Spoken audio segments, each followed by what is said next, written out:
ਸਤਿ ਸ੍ਰੀ ਅਕਾਲ ਜੀ ਸਾਰਿਆਂ ਨੂੰ। ਇਸ ਵਕਤ ਅਸੀਂ ਖੜੇ ਹਾਂ ਸਿੰਘੂ ਬਾਰਡਰ ਤੇ, ਜਿੱਥੇ ਕਿ ਹੁਣੇ ਪ੍ਰੈਸ ਕਾਨਫਰੰਸ ਖਤਮ ਹੋਈ ਹੈ ਕਿਸਾਨਾਂ ਦੀ। ਸਾਡੇ ਨਾਲ ਨੇ ਬਲਵੀਰ ਸਿੰਘ ਮਾਨ, ਜੋ ਕਿ ਕਿਸਾਨਾਂ ਦੀ ਗੱਲ ਨੂੰ ਅੱਗੇ ਲੈ ਕੇ ਜਾ ਰਹੇ ਨੇ। ਜਾਣਦੇ ਹਾਂ ਉਹਨਾਂ ਤੋਂ ਜੀ, ਅੱਜ ਜੋ ਹਰਿਆਣਾ ਪੰਜਾਬ ਹੀ ਨਹੀਂ ਪੂਰੇ ਦੇਸ਼ ਦਾ ਕਿਸਾਨ ਹੈ, ਇੱਥੇ ਆ ਕੇ ਦਿੱਲੀ ਦੇ ਇਸ ਬਾਰਡਰ ਤੇ ਬਹਿ ਗਿਆ। ਇਹ ਉਹ ਕਿਸਾਨ ਹੈ ਜੋ ਪੂਰੇ ਦੇਸ਼ ਦਾ ਢਿੱਡ ਭਰਦਾ, ਪਰ ਅੱਜ ਉਹਨੂੰ ਹੀ ਸੜਕਾਂ ਤੇ ਰੁਲਣਾ ਪੈ ਰਿਹਾ। ਕੀ कहना चाहोगे इन सरकारों बारे? दरअसल ये बैठा नहीं है, ये रोक दिया गया है और इन्होंने कई महीने से अपनी मुहिम चला रखी थी कि देखिए 3 बिल लाए हैं, ये किसानों के खिलाफ हैं, किसानों को बर्बाद कर देंगे। जो होर्डिंग वाला बिल है ना, फ्री कर दिया स्टॉक का, उससे क्या होता है मार्केट में अभाव पैदा किया जाता है। जैसे दालों का कर दिया या सूखी सब्जियों का कर दिया, प्याज आलू वगैरह का, फिर बाज़ार में उतारी जाती हैं और कई गुना महंगी बेची जाती हैं। उसमें किसान भी खरीदता है, आम छोटा गरीब मजदूर भी खरीदता है। वो महंगाई पैदा हो जाएगी, किसान का अपमान सस्ते में खरीदा जाएगा स्टॉक करने के लिए। तो इसलिए ये हानिकारक है ये बिल। किसान विरोध कर रहे थे, लेकिन जब सरकार नहीं मानी, राज्य सरकारों ने बात नहीं की, तो केंद्र में आना लाजमी था। केंद्र की तरफ आए तो रास्ते में हमारे को रोका गया जगह जगह पर, और आखिर में यहाँ आकर तो बिल्कुल पुलिस और फोर्स सामने खड़ी कर दी। फिर मन बनाया हमने, भाई बार बार कितने बैरिकेड तोड़ेंगे हम, कितने गड्ढे भरेंगे, कितने पेड़ हटाएंगे। आखिर में हमने फिर यहाँ पड़ाव डाल दिया, क्योंकि हम दिल्ली पे ही हैं, कोई दूसरे देश में थोड़ा है। हम 600 किलोमीटर चल के आए हैं, तो सरकार ने 10 किलोमीटर चल के यहाँ आना चाहिए था 3 दिन पहले। कल भी नहीं आई, परसों भी नहीं आई, आज भी नहीं आई। ये हठधर्मिता है उसका, मैं तो कहूँगा बदतमीजी भी है, क्योंकि किसान सारे देश का पेट तो भरता ही है। किसानों के बच्चे बॉर्डर पर गोली के सामने भी खड़े हैं, और जो किसानों के बच्चे हैं पहलवानी में या कुश्ती में या दूसरी कबड्डी में मेडल लाकर भारत का नाम भी रोशन करते हैं। जी, अब इतने दिन हो गए किसानों को इसके विरोध में उतरे हुए, इस पे लगभग कितना खर्चा आया है इस किसान आंदोलन को यहाँ तक लाने? नहीं, खर्चा इसलिए नहीं आया है कि सभी किसानों के अपने ट्रैक्टर ट्रैली हैं, उनका अपना राशन है, घर के आदमी हैं, तेल जड़ा है, वो 10 करोड़ का कह लो, 15 करोड़ का कह लो। यहाँ पर लोगों ने कोऑपरेट किया है, हमारे हरियाणा वालों ने भी, और गुरुद्वारों से भी दूध आ रहा है। लेकिन सरदार लोग जो मैंने पंजाब वाले मेरे भाई किसान 50 तो टैंकर पानी के साथ लेके चल रहे हैं वो, और 1 महीने का राशन हमारी ट्रेलियों में है। ये खर्चे की बात तो हम कैलकुलेट इसलिए नहीं कर सकते, क्योंकि 130 करोड़ लोगों का पेट भरते हैं हम। जो ये सरकार है, जो हमारे सेंट्रल गवर्नमेंट में भी और हरियाणा में भी सरकार है, ये किसानों में फूट डालने का काम कर रही है। जिस प्रकार से इनके बयान आते हैं कि ये जो अब तो ये एक हो गए हैं, पहले इनको जो पंजाब का किसान है वो पानी नहीं दे रहा था, उससे बयान आते हैं कि इसमें किसानों का जो हमारे सीएम है वो कहते हैं हरियाणा का किसान तो इस आंदोलन में है ही नहीं। बयान देना बहुत आसान काम होता है, और जो हमारे विरोध में है यानी कि किसानों के विरोध में है वो तो उल्टे ही बयान देंगे।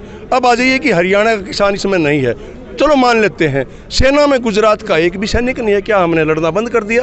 क्या हमारी लाश हानि कम हो गई है? ये बेकार की बातें हैं। हरियाणा का किसान नहीं है, उत्तर प्रदेश का किसान है, हिमाचल का किसान नहीं है, मध्य प्रदेश का किसान है, ये हड़की बात होती है। हड़का आदमी हड़की बात करता है जी। तो जिस प्रकार से अब ये आंदोलन यहाँ पे आके रुक गया है कि जो सरकार है वो कह रही है आप दिल्ली में आओ, हम इसलिए कह रहे हैं कि हम बहुत दुखी होकर यहाँ तक आए हैं, जबकि हमारा स्वागत होना चाहिए था कि अन्नदाता राजधानी में जा रहा है। हमारे साथ पुलिस चलनी चाहिए थी, एम्बुलेंस चलनी चाहिए थी, हमारे पास फायर ब्रिगेड गाड़ियाँ चलनी चाहिए थी, ताकि हमारे पे कोई हमला ना करे, हमारे को कोई दिक्कत ना आए। जबकि हमारे को रोका गया, हमारे ऊपर गैस के गोले छोड़े गए या वाटर कैनन छोड़ा गया, यानी कि पानी की बौछारें। बूढ़े लोग भीजे हैं, कई बीमार भी पड़े हैं, हमारा अपमान हुआ है। लेकिन हम यहाँ बॉर्डर पर आए तो हमने देखा कि ये तोड़ना मुश्किल था, क्योंकि आर्मी भी थी, हमने यहाँ पड़ाव डाल दिया है। हम मजबूरी में यहाँ रुके हुए हैं, कोई हमारे से बात करने के लिए आए, अब वो कहते हैं वहाँ पर आओ। वो कौन है? उनको हमने चुनकर भेजा था। सरकार को कौन बनाता है? किसान, मजदूर, दुकानदार वोट देता है ताकि तुम वहाँ बिल बनाइयो। वहाँ वो वहाँ जाकर राजा बन गए हैं, उन्होंने आना चाहिए यहाँ पे। अब वो गांव में जाता है कोई MLA MP, तो गांव वाला अपना काम छोड़ के उसको मना डालता है, घर में कुछ भी खाने को देता है। लेकिन यहाँ देखो हमारी क्या हालत है। 3 दिन हो गए हैं दिल्ली में बैठे हैं, उनको पता नहीं है, कोई नहीं आया है यहाँ पूछने के लिए। हम बहुत गुस्से में हैं, कुछ भी कर सकते हैं। किसका अन्न नहीं जाने देंगे दिल्ली में, वो लोग दुखी होंगे, वो फिर सरकार पर दबाव डालेंगे, फिर सरकार यहाँ आएगी बात करने के लिए, फिर हम उनको धमकाएंगे, भाई तुमने हमारे साथ ऐसा क्यों किया, हमारी वोटों से तुम बने हो, और हमारे इन बिलों को वापस लो और आय बराबर हो किसान की, मजदूर की। एक अनपढ़ चपड़ासी 5 लाख रुपए लेता है साल में, और एक 10 एकड़ का किसान, चाहे वो ग्रेजुएट है पोस्ट ग्रेजुएट है, वो 40,000 रुपये लेता है। इससे ज़्यादा दुर्भाग्यपूर्ण क्या हो सकता है? इस असंतुलन को तोड़ने के लिए ये मुहिम है, कुछ लगा लो, इसको आंदोलन कह लो, सोच कह लो, क्रांति कह लो, ये अब शुरू हो चुकी है, अब रुकेगी नहीं। जब हरियाणा में बड़ौदा इलेक्शन था तब हरियाणा की सीएम का ये बयान आया था कि अगर एमएसपी गई तो मैं अपनी कुर्सी छोड़ दूंगा। और अब जब किसान यहाँ पर आंदोलन कर रहा है, उनके आंदोलन को विफल बनाने के लिए उन्होंने इतने बैरिकेड और इतनी किसानों के रास्ते में मुश्किलें पैदा की, पर फिर भी उन मुश्किलों को पार करके किसान यहाँ पहुँचा है। तो हरियाणा के जो सीएम, उनको क्या कहना चाहोगे? अनाड़ी कहूँगा मैं उसके लिए सब, उसको ज्ञान नहीं है खेती बाड़ी के बारे में। कभी वो कुछ कहता है मैं धान सस्ता बिक रहा, चावल निकाल के बेच दो, कल ना वो ये कहेगा गेहूँ सस्ता बिक रहा, रोटी बना के बेच दो। ये बेकार की बातें होती हैं। कल को तो कह देगा भैंस सस्ती बिक रही है, गोबर बेच दो। ये कोई उसको कोई सेंस नहीं है। एमएसपी का शायद उसको पता भी नहीं है। एमएसपी क्या है? बेटे तो फौज में जाना चाहिए, ये स्पोर्ट है। बेटे कल फौज में भेज रहे हैं, आपका लेटर आ गया है, ये कन्फर्मेशन है। इसको मिनिमम सेल प्राइस बनाया जाए, यानी कि न्यूनतम बिक्री मूल्य, ये भी हमारी मांग है। वो समर्थन मूल्य है। समर्थन मूल्य है गेहूँ का 1975 और मंडी में बिक रहा है 1600 रुपये, यानी कि 400 रुपये कम। अब आपकी तनख्वाह 1800 रुपये है, आपको 1600 रुपये थोड़ा मिलेगी, आप केस करते हुए कोर्ट में जाओगे। तो हरियाणा के मुख्यमंत्री को मैं यही कहूँगा, अपना उसको तुक्के से कुर्सी मिली है, अपना जैसे भी बयान दे रहा है, बचे गलत बयानों से, क्योंकि प्रकोप ऊपर वाले का तो होता ही है। हमारा गुस्सा भी ना फूट जाए, वो कोई घनी बड़ी चीज़ नहीं है एमएलए एमपी बनना, सीएम बनना, क्योंकि ये जनता वोट देकर बनाती है तो कान पकड़ के पीट भी सकती है। अब किसानों ने क्या फैसला किया, आगे की क्या रणनीति होगी? किसान यहाँ पर रुके हुए हैं, भूखे हैं, प्यासे हैं। जब लंगर आ रहा है तब देखो, रात के अंधेरे में किसान है, अंधेरे में खाना खाएगा, सारी रात मच्छर हटाएगा। और जो हमारे खेतों में बिजली के खंभे खड़े हैं ना, जिनसे बिजली आती है, उस बिजली के चांदने में शहर में मंत्री या दुकानदार या व्यापारी या ठग बढ़िया मज़े ले रहे हैं, हीटर चला रहे हैं, ठाके लगा रहे हैं। और हमारे बुजुर्ग किसान जीटी रोड के ऊपर अंधेरे में भूखे भी हैं, मच्छर भी काट रहे हैं, उनको मच्छर भी हटा रहे हैं। ये दुख की बात है। हम यहाँ बैठे हैं, 1-2 महीने की कोई बात नहीं है, गेहूँ पकेगा मार्च में, तब तक का हमारा इरादा है। देखते हैं, सरकार झुकती है, हम झुकते हैं। वो हमारे बनाए हुए हैं, हम भगवान के बनाए हुए हैं। बार बार किसानों पर यह आरोप लगाया जाता है कि जो ये धुआं देख रहे हैं आप हमारे चारों तरफ इस वक्त, कि जो ये है हरियाणा पंजाब का किसान पराली जलाता है, उसका धुआं दिल्ली में पहुंचता है। और उस पर इन्होंने अब नया कानून भी ला रहे हैं, एनसीआर में जो पराली जलाएंगे उन पर भारी जुर्माना किया जाएगा। उसके बारे में आप क्या कहेंगे? बहुत अच्छा प्रश्न किया आपने। ये 4 साल से ये चीज़ आई है। 4 साल पहले किसान, 5 साल पहले किसान पराली जलाता था, उसके पास तूड़ा होता था, ज्वार होती थी, बाजरा होता था। अब 4-5 साल से पराली बिक रही है, 1 एकड़ की शायद 4 या 5 हज़ार में, तो वो जला नहीं रहा। और मैंने चैलेंज भी किया था कई टीवी चैनलों को, पूरे हरियाणा में घूम कर दिखाओ अगर 10 एकड़ की पराली कहीं जल रही हो। अगर जल भी रही है, कोई भी पराली जलती है, पाती जलती है, तूड़ा जलता है, गेहूँ जलता है, तो वो धुआं आकाश में जाता है। और ये साइंस का फार्मूला है, वो 30 मिनट के बाद 30,000 फुट पर जाता है। देखिए, पटियाला का धुआं हो या हरियाणा का धुआं हो या करनाल का सोनीपत का कहीं का धुआं, उधर जाने की बजाय, चंडीगढ़ जाने की बजाय, सोनीपत वालों की आंखों में पड़ने की बजाय टैक्सी करके सारा दिल्ली कैसे आता है और मालवीय नगर की औरतों को आंखों में कैसे घुसता है, ये एक बहुत ही चिंतनीय प्रश्न है। मैं कई बार बता चुका हूँ, वहाँ बड़ी बड़ी बात, पराली का धुआं, अरे धुआं आकाश में नहीं जाएगा, बादलों की लेयर नहीं बनेगी, बरसात नहीं होगी। धुआं दिल्ली में क्या है बताता हूँ। पंजेंट स्मेल किसकी होती है? सड़े हुए चीथड़े, गले हुए जूते, प्लास्टिक, ये इलेक्ट्रॉनिक का सामान, ये जलता है ना यहाँ पे कूड़ा के ढेर में मुकरबा में, ये धुआं बढ़ता है, ये आंखों में बढ़ता है। धुआं या तो पूर्व में जाता है हमेशा या पश्चिम में, क्यों वहाँ दोनों तरफ की चलती है। अंबाले का धुआं सारा चंडीगढ़ में निकला, इतना शानदार शहर में, वो यहाँ करके आया, टैक्सी करके आया, पैदल आया जैसे, और दिल्ली में आकर घुस गया हो। मतलब अफसोस की बात है। और लोग कह रहे हैं और पराली का धुआं आ गया, पराली का धुआं।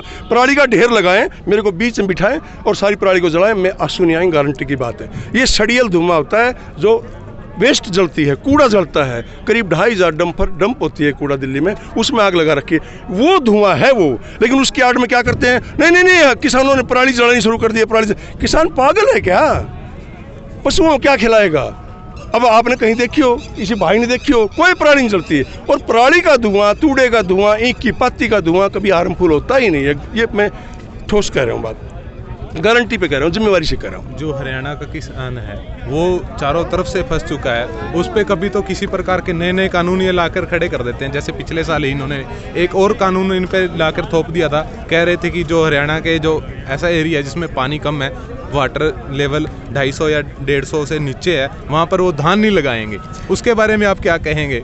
आप दरअसल हरियाणा से निकल नहीं रहे हैं और पता नहीं इस मुख्यमंत्री से काफ़ी प्रभावित हैं। उसने ये बयान दिया कि किसान वहाँ धान लगाएंगे जहाँ पानी होता है, और मैंने अगले दिन खबर आई थी दैनिक जागरण में, मगर भाई अफसोस की बात है, खट्टर बताओगा हम धान कहाँ लगाएंगे। अरे धान लगाए वहाँ जाता है जहाँ पानी होता है, रेगिस्तान में धान नहीं लगाया जाता, जो बैरानी इलाका होता है उसमें ज्वार बाजरा बोया जाता है। कल को ये भी कहेंगे अब देखिए आप पजामा पहनने के बाद नाड़ा बांध देंगे, ये भी कह सकते हैं, मतलब ये आश्चर्य की बात नहीं है। अरे किसानों को पता है कहाँ कौन सी फसल बोनी है, वो कहाँ गए, फिर वो मार्केटिंग कहाँ गई, MSP पे नहीं बिकेगा, कुर्सी छोड़ दो, कहाँ गई वो बातें।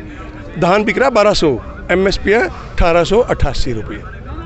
जब भी धान की बात करते हैं, MSP की बात करते हैं, तो ये एक ही बात अड़ा के खड़े हो जाते हैं कि इसमें मॉइस्चर है। मॉइस्चर की बात को आगे लाकर MSP से अपना पल्ला झाड़ देते हैं। उस सरकार के बारे में आप क्या कहना चाहते हैं? ठीक है, उन्होंने कहा कि इस अनाज में मॉइस्चर है।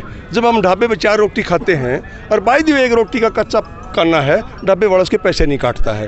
और आप पटवारी लगे हुए हो या कंडक्टर लगे हुए हो या मास्टर लगे हुए हो, अगर 2 महीने ड्यूटी पर जाते हैं आपकी तनख्वाह नहीं कटती है। कभी नहीं सुना होगा आपने, अगर इस बस में ये कंडक्टर बस ले गया है, ड्राइवर बस ले गया चंडीगढ़, 20 ही सवारी हैं, जिसकी तनख्वाह काट दो, नहीं काटता ना। डॉक्टर ऑपरेशन करता है, पेशेंट मर जाता है, तनख्वाह नहीं कटती ना। जय की बनाई और सिर टूट जाती है, जय की तनख्वाह नहीं कटती ना। किसान के ऊपर क्यों? किसान को दरअसल क्या ये मूर्ख समझ रहे हैं, और अन्नदाता का जब कहर पड़ेगा ना, प्रलय आ जाएगी। अन्नदाता क्या होता है?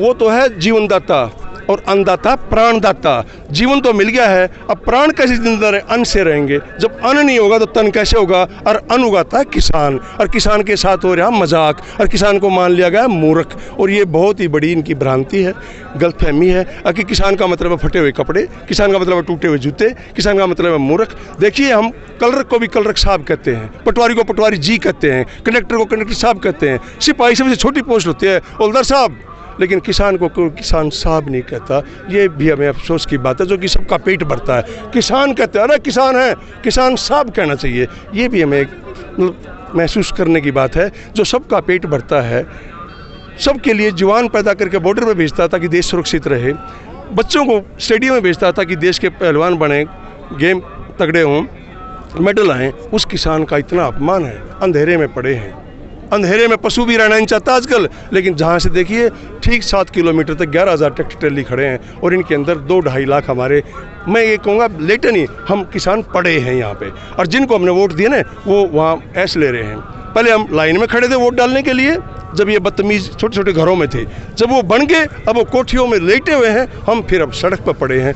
बस ये ही दुर्भाग्य है। जागने की कोशिश कर रहे हैं, और कोई क्रांति आएगी और किसान की जय जय होगी, किसान साफ भी होगा, किसान को मुनाफा भी होगा, और किसान के बच्चे धक्के भी नहीं खाएंगे, किसान का अपमान भी नहीं होगा। मैं तो यही कहूँगा, हरियाणा सरकार तो वाहियात और बदतमीज़ और बेकार सरकार है। हरियाणा सरकार की, हम हरियाणा की धरती में है इस टाइम, लेकिन एक भी एम्बुलेंस यहाँ नहीं है, एक भी पानी का टैंकर यहाँ नहीं है, और हरियाणा सरकार का द्वार भेजा हुआ है, कोई भी कांस्टेबल यहाँ नहीं है ताकि कोई मिस हैपनिंग ना हो जाए। ये दिल्ली पुलिस है बेचारी जो सामने खड़ी है, रात को पानी भी दे आते हैं, हम इनको दूध भी दे आते हैं। पहले ने हमारे ऊपर गोले छोड़ दे, 1 घंटे पीछे हमने इनको दूध पिलाया। किसान का स्वभाव होता है, किसान कभी से लूटता नहीं है। यहाँ भी किसान ने 2-3 हज़ार आदमियों को काम दे रखा है, कुछ तो बोतल चुग रहे हैं हमारी, मीडिया वाला ने काम पा रहा है, आपको तनख्वाह मिलती है, दुकानदार बढ़िया चाचे पन लग रहे हैं, हमारा चीज सिगरेट बेचने लग रहे हैं, हम सब भी काम दे रहे हैं, सबको हम सबको देते हैं। किसानों को जब भी यहाँ पर आकर अपना डेरा लाया है, तो अब उन्हें बहुत से प्रकार की परेशानियाँ पैदा हो रही हैं। जैसे उनको सुबह शौचालय से भी दिक्कत हो रही है कि उनको कोई यहाँ पे सरकार की तरफ से ना ही कोई टॉयलेट इनके लिए लाए गए हैं कि इनको किसानों को अपने आंदोलन में सहयोग करें कि उनका आकर। पर यह सरकार ऐसी हो गई है कि वो किसानों का साथ देने की बजाय इसको विफल करने में जुट गई है, ना ही किसी प्रकार की कोई सेवा दे रही है। इसके बारे में आपकी क्या राय है कि सरकार को क्या कदम उठाना? डेमोक्रेसी में सरकार का मतलब होता है जनता के हितों के काम करना, कानून बनाना, उनके लिए सुविधा मुहैया कराना। सुविधा में क्या आता है? सड़क, बिजली, स्कूल, अस्पताल, बैंक, ये चीज़ें आती हैं। लेकिन यहाँ तो देखिए सरकार उल्टा सड़क को खोद रही है। पुलिस क्या करती है, सरकार क्या करती है? जाम खुलवाती है, जनता तंग ना हो। और कोई प्रदर्शन करने वाला जाता है तो उसके साथ पुलिस को भेजती है ताकि दंगा ना हो। हम किसानों को दिल्ली आने से रोकने के लिए बीच में बैरिकेड लगाए गए, एक बात, हमारी कोई व्यवस्था रास्ते में रुकने की, पानी पीने की, टॉयलेट करने की जो भी आपने बात कही नहीं कही। 2 बात, अब हम यहाँ पर हैं 3 दिन से, यहाँ हरियाणा सरकार का कोई भी कर्मचारी, अधिकारी, कोई नुमाइंदा, कारिंदा, कोई भी संतरी मंत्री नहीं आया अभी तक। जबकि मतलब क्या होता है, रेवेन्यू किसान डीजल खरीदता है 22 रुपये लीटर पर, 50 रुपये ड्यूटी है, उससे 11,000 करोड़ डेली इकट्ठे होते हैं। उस पैसे से एसडीओ को, जेई को, पटवारी को, सबको तनख्वाह दी जाती है। किसानों को ये बात पता नहीं है मेरे भाइयों को। डीजल से ज़्यादा कौन यूज करता है? किसान। 1 एकड़ पे साल में 4-5 बार दोनों फसलों में बाने के लिए, जुताई के लिए, कटाई के लिए, फिर ढुलाई के लिए, गाई के लिए करीब 100 लीटर डीजल लगता है। और 100 लीटर डीजल पे किसान 5,000 रुपये टैक्स देता है। अगर उसका 4 किले हैं तो 20,000 रुपये टैक्स देता है। और उस टैक्स से ये पुलिस वाले या पटवारी या दूसरे लोग हैं या ये मंत्री संतरी बैठे हैं, वो मज़े उठाते हैं। अब खट्टर की बात है, खट्टर को ज़िंदगी में कभी पटवारी की नौकरी नहीं मिली। अब उसकी तनख्वाह पता है कितनी है? 36 लाख रुपये साल की है। उसको तो वैसे भी शर्म आनी चाहिए। वो क्या काम करता है? वैज्ञानिक है? कोई ट्रैक्टर बनाया है उसने, कोई कपड़ा मिल लगाया है, कोई सड़क बनाई है, कोई नदी खोदी है? ये समझने की बात है। लोगों की वोटों से वहाँ बनाया सेवक के रूप में, ताकि बिल ठीक बनाए। वो उल्टा डंगाड़ा, देखो सारे कैसे धक्के खा रहे हैं। लाइट नहीं है, आप देखो ये चीज़ें, और आप भी अंधेरे में धक्के खा रहे हो। हो सकता है आप कोई आपसे लड़ भी पड़े, हो सकता है आपका कोई ये भी छीन ले। तो मतलब सेफ्टी नहीं है नहीं यहाँ पे। आपने कोई पुलिस देखी है हरियाणा की यहाँ पे? कल मेरे दिखी है? हाँ जी, हरियाणा की पुलिस दिखी है? नहीं दिखी जी, यहाँ पे कोई भी व्यवस्था नहीं दिखी। कल हमने ये दिखाया था, यहाँ पर एक एम्बुलेंस खड़ी है, हरियाणा सरकार के द्वारा वो लगाई गई। हमारे जो पंजाब से आई हुई एक एम्बुलेंस है, वो किसान भाइयों की सेवा कर रही है। जब शाम का समय हुआ, सब किसान एक साइड चले गए अपने, उन्होंने डेरा लगा रखा है, वहाँ पर गए। उसके बाद वो आकर फ़ोटो खींचकर सरकार को भेज रहे कि हम लोगों ने इतने लोगों को ठीक किया, इतने लोगों की मलहम पट्टी की। ऐसी सरकार के बारे में आपकी क्या राय है? ऐसे स्वास्थ्य मंत्री के बारे में आपका क्या कहना है, जो इसी खाना पूर्ति के लिए, सिर्फ फ़ोटो खिंचाने के लिए अपनी एम्बुलेंस यहाँ खड़ी कर रखी है? मैंने वैसे ये बयान देखा नहीं है और ना पढ़ा है, किसी अखबार में आया हो उसके बाद मैं कह पाऊँगा।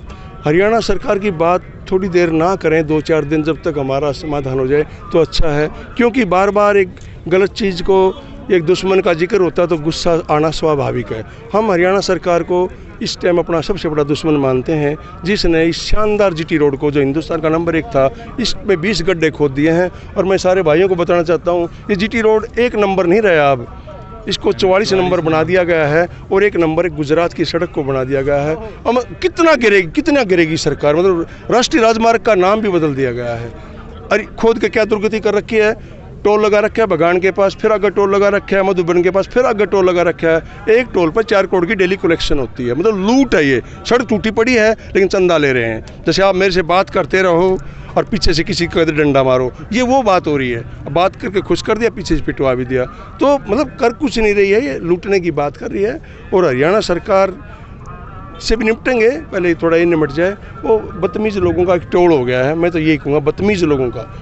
वो जो धुएं की बात कर रहे थे तो उन्हें फेवर करना चाहिए था कि नहीं जी, पराली का धुआं हानिकारक नहीं होता। हरियाणा का धुआं बागपत जाता, नज़दीक पड़ता उसको। माने सोनीपत का धुआं जींद जाता, नज़दीक पड़ता। 70-80 किलोमीटर धुआं धक्के खाता होगा, वहाँ सड़क पर गए और कभी जाता नहीं है धुआं। मैं उत्तर में गया और दक्षिण में कभी जाता, पूर्व या पश्चिम में जाता है। इससे बड़ा मजाक क्या हो सकता है? बहुत बहुत धन्यवाद सर। सर आपका नाम एक बार? मैं बलबीर सिंह मान, अखिल भारतीय किसान उत्थान मंच का राष्ट्रीय महासचिव हूँ। खेती करता हूँ, एकेडमिकली मैं MSc LLB हूँ। आप देख रहे थे बलबीर सिंह मान, जिन्होंने अपने विचार हमारे बीच में रखे। कैमरामैन लवकेश वधावन के साथ भूपेंद्र कंबोज, बदलता हरियाणा।